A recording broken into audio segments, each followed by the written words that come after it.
Unang gala at unang araw ngayong 2024. Tara at samahan nyo na naman kami. Unang araw nga niya ng 2024. Pupunta kami niya ng Manila dahil ihatid namin si Erica. January 3 pa nga yung pasok niya pero nagpahatid na siya ngayon dahil baka matraffic daw kung sa 2 pa namin siya ihatid. As usual, dumaan ulit kami dito sa McDo para bumili ng kape. Pagkatapos ay nagpagas na rin kami. Naawa nga ako dito kay kuya dahil kahit may kapansanan siya ay nagtatrabaho pa rin siya. Kaya kung nahihirapan ka sa buhay ay isipin mo na lang na may ibang tao pa na mas nahihirapan sa'yo. Pero pilit pa rin nilang kinakaya para sa pamilya nila. Kaya saludo ako kay kuya at sa iba pang tao na patuloy pa rin na lumalaban sa hamon ng buhay.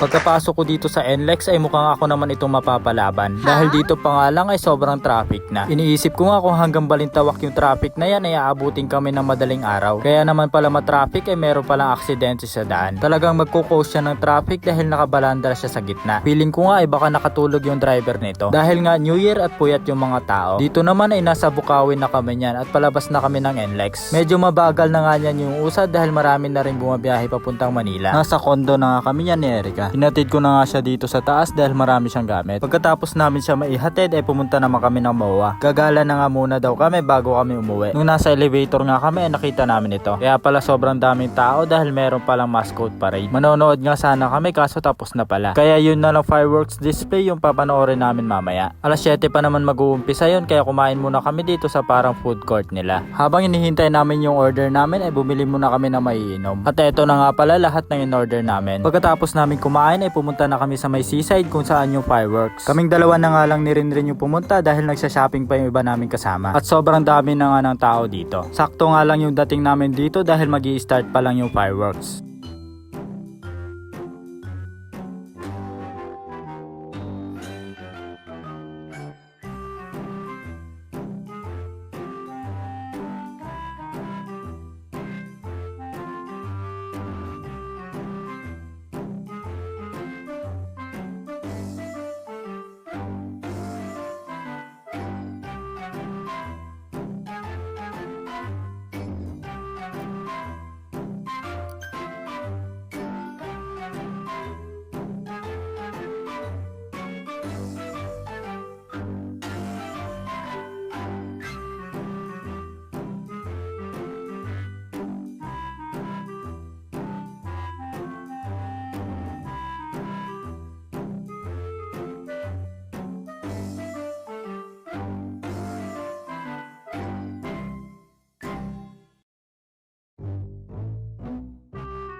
Pagkatapos namin manood ay bumalik na rin kami agad dun sa mga kasama namin. Pauwi na nga kami yan kaya hanggang dyan na muna. Babu!